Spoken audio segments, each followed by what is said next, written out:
سرکار تو امت کو ہمیشہ یاد رکھتے ہیں، امت حضور کو یاد نہیں رکھتی، یہ کتنے افسوس کی بات۔ ایک اعتبار سے جو عرض کروں تو حضور تو بے نیاز ہے نا، انہیں ہماری کیا حاجت، لیکن ہم محتاج ہیں سرکار کے، وہ ہمیں یاد رکھیں۔ جو نہ بھولا ہم غریبوں کو رضا، یاد اس کی اپنی عادت کی۔ ہمارا پورا دن گزر جاتا ہے، ہم درود پاک پڑھنے کے لیے تیار نہیں، پورا دن گزر گیا، فضول باتوں میں گزرا، دوستوں کے ساتھ گپوں میں گزرا، کھانے پینے میں گزرا، دکان پہ بھی فارغ بیٹھے مکھیاں مار رہے ہیں، پھر بھی ٹائم گزر رہا ہے۔ ارے درود پڑھ لو یار۔ میں آپ کو تعدیث نعمت کے لیے کہہ رہا ہوں، اس لیے بتا رہا ہوں کہ آپ کوشش کریں، اس پر عمل کریں۔ آپ کے جو گھر میں یا بلڈنگ کا چوکیدار ہو نا، گیٹ کیپر، بالخصوص جو رات میں بیٹھے ہوتے ہیں، جن کا بیٹھنے کا کام ہے، میں کوشش کرتا ہوں کہ اپنی بلڈنگ کے جو گیٹ کیپر ہیں ان کی توجہ دلاؤں۔ آپ بھی یہ کام کریں۔ آپ کا ڈرائیور ہے، وہ اس کو کاؤنٹر دیں، نہیں دے سکتے تو اس کو بولیں یار درود پاک پڑھتے رہو نا، لیکن ایسے ہی بولیں گے تو نہیں مانیں گے، اس کو تھوڑی فضیلت بتائیں کہ آپ درود پڑھو گے تو اللہ آپ کے رزق میں برکت دے گا، جو رات ٹھنڈی ہے نا اس میں اللہ آپ کے لیے آسانیاں کر دے گا، آپ کی ٹھنڈی رات میں آپ کی حفاظت ہوگی، آپ رات میں درود پڑھ لیں فرشتے آپ پر رحمتیں اتاریں گے، آپ کے رزق میں برکت ہوگی، آپ یہاں پر ہیں گاؤں میں آپ کی فیملی ہے، اللہ اس کی حفاظت کرے گا۔ پتہ ہے جو درود پڑھتے ہیں اس کی اولادیں بھی پھلتی ہیں۔ اب وہ پٹھان چوکیدار ہے کوئی بھی ہے، اس کا ذہن بناؤ گے نا وہ پڑھنے والا ہو جائے گا۔ اب آپ نے دیکھا بلڈنگ کے چوکیدار موبائل پہ لگے ہوئے ہیں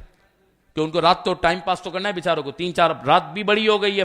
سردی کی راتیں بھی بڑی، ٹھنڈ بھی لگ رہی ہے، چادر شال ہو کے وہ موبائل استعمال کر رہے ہیں، اب موبائل میں لگے ہوئے کلپ سن رہے ہیں، کچھ بھی لگے ہوئے، اور اس کی جگہ اگر آپ نے کاؤنٹر ہاتھ میں پکڑوا دیا تو حضور کتنا مسکرائیں گے۔ ڈرائیور کو بھی کہتے ہیں کہ یار آپ بھی درود شریف پڑھیں نا، تو درود پاک تو نوکری میں بھی پڑھ سکتے، کوئی منع نہیں، کیونکہ کام نہیں رک رہا نا، وہ کام منع ہے کہ جس کی وجہ سے ہمارا کوئی کام رک رہا ہو نوکری کا۔ ہم گھر کے اندر بھی کوشش کریں چادر بچھائیں۔ اور کاؤنٹر کا ایک فائدہ ہے، فائدہ یہ کہ تعداد جب پتہ ہوتی ہے نا، افضل تو یہ کہ آپ انگلیوں کے پوروں پہ پڑھیں، تو پھر یاد رکھیں انگلیوں کے پوروں پہ،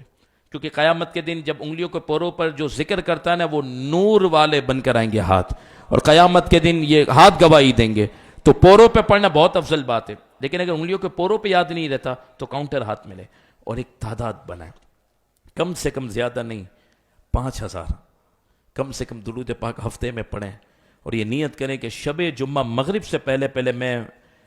غوث الورا مسجد میں جو ذمہ دار ہیں مرد اور عورتیں ان تک پہنچا دوں گا، تاکہ جو آقا کی بارگاہ میں گلدستہ پیش ہوتا ہے نا اس میں میرا تو کہیں نام شامل ہو۔ آج بھی ایسے لوگ ہیں جو دن میں 3-3 4-4 ہزار درود پاک پڑھتے ہیں، ماشاءاللہ ایسے افراد ہیں۔ ایک اللہ کے ولی کے بارے میں سنا تھا 10,000 مرتبہ درود غوثیہ وہ پڑھتے ہیں، بے شمار فضائل ہیں، تو پڑھیں گے انشاءاللہ، تعداد ایک ہینڈسم پڑھیں گے، جمع کریں گے انشاءاللہ۔ یار بھولنا نہیں ہے، ایسا نہیں 2 دن بعد سب ٹھنڈے ہو جائیں، اس کو ایک عادت بنا لیں کہ انشاءاللہ مرتے دم تک کثرت کے ساتھ ہم درود پاک پڑھتے رہیں گے، کم سے کم روزانہ 1000 مرتبہ درود پاک، 15 منٹ لگیں گے۔ یار آپ ہر فرض نماز کے بعد مان لو 200 مرتبہ 5 منٹ میں پڑھ لیں گے، فرض نماز کے بعد آپ وہیں بیٹھ جائیں، سنتیں پڑھ کے وہیں بیٹھے، اٹھے نہیں، 5 منٹ سوچیں کہ میں 200 بار درود شریف پڑھ کے اٹھوں گا، ہر نماز کے بعد 200 مرتبہ کے ذہن میں 1000 مرتبہ ہو گئے۔ کوشش کریں کہ زیادہ سے زیادہ درود پاک پڑھیں، انشاءاللہ اس کی برکتیں نصیب ہوں گی۔